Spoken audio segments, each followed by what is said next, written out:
ಕ್ರೋಧ, ಕಾಮ, ಕ್ರೋಧ, ಮದ, ಮತ್ಸರ, ಲೋಹ, ಮೋಹವೆಂಬ ಅರಿಷ್ಟ ವರ್ಗಗಳನ್ನು ಆಳುವ ಈ ಅಧಿಪತಿಗೆ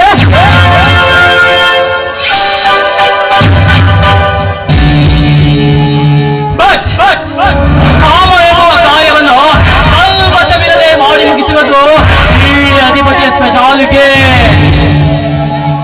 ರೂಪದಲ್ಲಿ ರಂಬೆ, ಊರ್ವಶಿ, ಮೇಣೆಯನ್ನೇ ಮೀರಿಸುವಂತ ರೂಪದ ಪರ್ವತವನ್ನೇ ಹೊತ್ತು ನಿಂತ ಬಡವಿಕಾರಿ ಸತ್ಯವಂತನ ಸತಿ ರೇವತಿ. ನೀನು ನನ್ನವಳಾಗಬೇಕು ರೇವತಿ, ನೀನು ನನ್ನವಳಾಗಲೇಬೇಕು.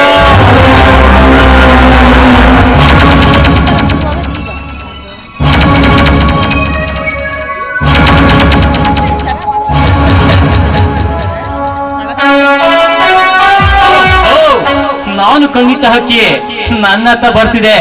ಬರಲೆ ಬರಲೆ, ತಡೆದು ವಿಚಾರಿಸುತ್ತೇನೆ.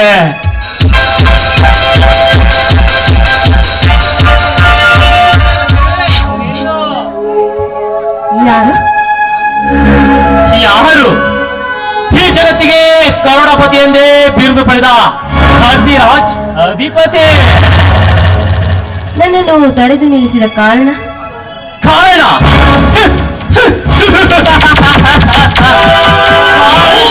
ಕಾರ್ಯಕ್ಕೆ ಕೈ ಹಾಕೋಣಲ್ಲ ರೇವತಿ, ಈ ಅಧಿಪತಿ. ಅಂದ್ರೆ ನಿಮ್ಮ ಮಾತಿನ ಅರ್ಥ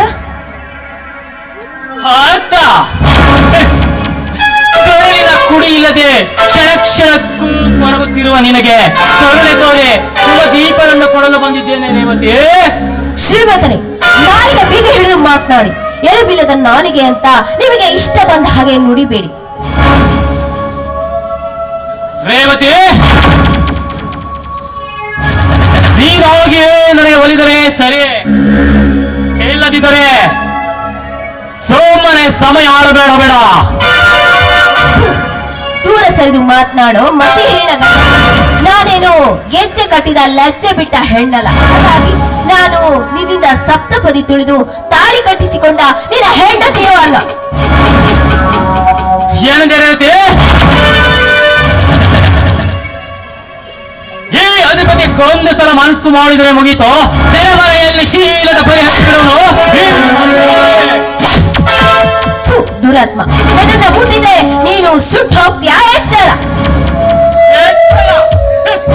ನನಗೆ ಎಚ್ಚರ ಹೇಳುವ ಹುಚ್ಚೇನೆ. ನೀನುಟ್ಟ ಸೀರೆಯನ್ನು ಬಿಚ್ಚಿ ಮನಸ್ಸಿಚ್ಚೆ ಅಂತ ನಿನ್ನ ಶೀಲವನ್ನು ಕಚ್ಚಿ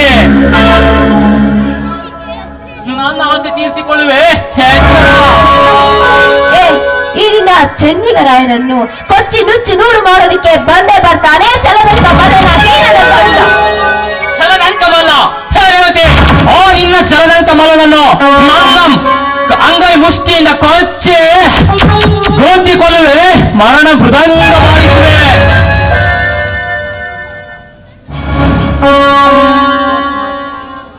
ಸುಮ್ಮನೆ ನನ್ನ ಸಂಗ ಮಾಡಿ ಸುಖ ಕೊಟ್ಟರೆ ಸರಿ. ಹಲಸು ತಿನ್ನುವ ಹಂದಿಯ ಜಾತಿಗೆ ಸೇರಿದವನೇ. ನಿನ್ನ ಆಸ್ತಿ ಕೇವಲ ಮೆಟ್ಟ ಹಲ್ಕು ಮೆಟ್ಟಲಿಗೆ ಸಮಾನ. ಕೆಟ್ಟ ಸುಳೆ, ನನಗೆ ನಿನ್ನ ಸೋಕಿಗೆ ತಕ್ಕ ಉತ್ತರ ನಿನ್ನ ಶೀಲಾಹರಣೆ. ಲೋ ಶ್ರೀಮಂತ, ಮಾತು ಮಾತಿಗೂ ನನ್ನನ್ನ ಸೂಳೆ ಸೂಳೆ ಅಂತ ಕರೆದ್ರೆ ಈ ಸಮಾಜದ ಭಾರತೀಯ ನಾರಿಯರು ನಿನಗೆ ಬಂದು ಎದೆಗೆ ಮೆಟ್ಟಿನಿಂದ ಹೊಡೆದು ಮಂಗಳಾರತಿ ಮಾಡ್ತಾರೆ. ಹುಷಾರ್ ಹುಷಾರ್. ಈ ಅವಧೂತ ಅಧಿಪತಿಗೆ ರೇವತಿ, ನಿಮ್ಮಂತ ಮತಗೆಟ್ಟ ಹೆಣ್ಣಿನ ಮಂಗಳಾರತಿಯನ್ನು ಹೇಳ್ತೇನೆ, ಗಮನವಿಟ್ಟು ಕೇಳು.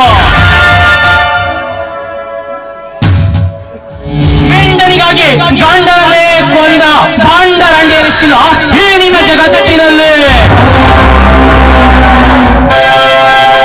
ತಾನು ಮೆಚ್ಚಿದ ನಲ್ಲನೊಂದಿಗೆ ಮೋಜು ಮಸ್ತಿಯಲ್ಲಿ ತೊಡಗಿರುವಾಗ ಸ್ವಂತ ಅಣ್ಣನೇ ಯಾರೆಂದು ಕೇಳಿದರೆ ಅವನ ಮೇಲೆ ಆರೋಪವನ್ನು ಹೊರಿಸಿ ಸೆರೆಮನಿಗೆ ಹತ್ತಿದ ಹೆಣ್ಣುಗಳಿಷ್ಟಿಲ್ಲ ಈ ನಿನ್ನ ಸಮಾಜದಲ್ಲಿ. ಎಂತ ಸಮಾಜ! ನಿತ್ಯವೂ ಗಂಡನೇ ಸತ್ಯವೆಂದು ನಂಬೆ ಮತ್ತೊಬ್ಬರ ಮಗಳಲ್ಲಿ ಮಲಗೆತ್ತು ಬರುವ ಕಲ್ತೀರಿದ್ದಾರೆ ಈ ನಿನ್ನ ಸಮಾಜದಲ್ಲಿ. ಹೆಣ್ಣಿಗೆ ಪ್ರಮುಖವೆಂದರೆ ಅದು ಕರಿಮಣಿ ತಾಳಿ. ಗಂಡ ಕಟ್ಟಿದ ತಾಳಿ ಕೊನೆವರೆಗೂ, ಆದರೆ ಗಂಡ ಕಟ್ಟಿದ ಕರಿಮಣಿ ತಾಳಿಯನ್ನು ಬಿಚ್ಚಿಟ್ಟು ಮೆಂಡ ಮಾಡಿಸಿದ ಚಿನ್ನದ ತಾಳಿಯನ್ನು ಕಟ್ಟಿಕೊಂಡು ತಿರುಗುವ ಬಾಂಡರಣ್ಣಿರಿಸಿದ ಏನಿನ ಹಾಳು ಸಮಾಜದಲ್ಲಿ. ತಾಳಿ ಕಟ್ಟಿದ ಗಂಡನಿಗೆ ತವರಿಗೆ ಬರುತ್ತೇನೆಂದು ತಿಳಿ ಹೇಳೆ ಯುವ ಪುರುಷರ ಜೊತೆ ಚಂದ ಆಡುವ ಹೆಣ್ಣುಗಳೆಷ್ಟಿಲ್ಲ ಏನಿನ ಹಾಳು ಸಮಾಜದಲ್ಲಿ. ರೇವತಿ, ಏನು ಈ ನಾರಿಯರ ಮಂಗಳಾರತಿ ಸಾಕ, ಇನ್ನು ಬೇಕಾ? ಲೋ ಶ್ರೀಮತ, ಹೆಣ್ಣಿನ ಬಗ್ಗೆ ಅಷ್ಟು ಕೇವಲವಾಗಿ ಮಾತನಾಡಬೇಡವು. ಅಂದು ದ್ರೌಪದಿಯ ರಕ್ಷಣೆಗೆ ಶ್ರೀಕೃಷ್ಣನಿಂದ, ಸೀತಾ ಮಾತೆಯ ರಕ್ಷಣೆಗೆ ಆಂಜನೇಯನಿಂದ, ಅದೇ ರೀತಿ ಈ ಕಲಿಯುಗದಲ್ಲಿ ಯುಗ ಪುರುಷ ಬಂದೇ ಬರ್ತಾನೆ ನನ್ನ ರಕ್ಷಣೆಗಾಗಿ ಗಂಡು ಭೂಮಿಯಲ್ಲಿ ಪುಂಡ ಹುಲಿಯಾಗಿ. ಗಂಡು ಭೂಮಿಯಲ್ಲಿ ಪುಂಡ ಹುಲಿ? ಆ ಗಂಡು ಹುಲಿಯ ಮೇಲೆ ನಾನು ಹೆಬ್ಬುಲಿಯಾಗಿ ಎರಿಗೆ ರಕ್ತವನ್ನು ಘಟಘಟದಂತೆ ನೀರಿನಂತೆ ಕುಡಿಯಬಲ್ಲೆ. ಸೋಮನಿನ ಸಮಯ ಹಾಳು ಮಾಡಬೇಡ. ಅಯ್ಯೋ ದೇವ್ರೆ, ಎಲ್ಲಿದೆಯಪ್ಪ? ಕಣ್ಣುಚ್ಕೊಂಡು ಕುತ್ಕೊಂಡಿದ್ಯಾ? ಬಂದು ಕಾಪಾಡು ಬಾರಮ್ಮ.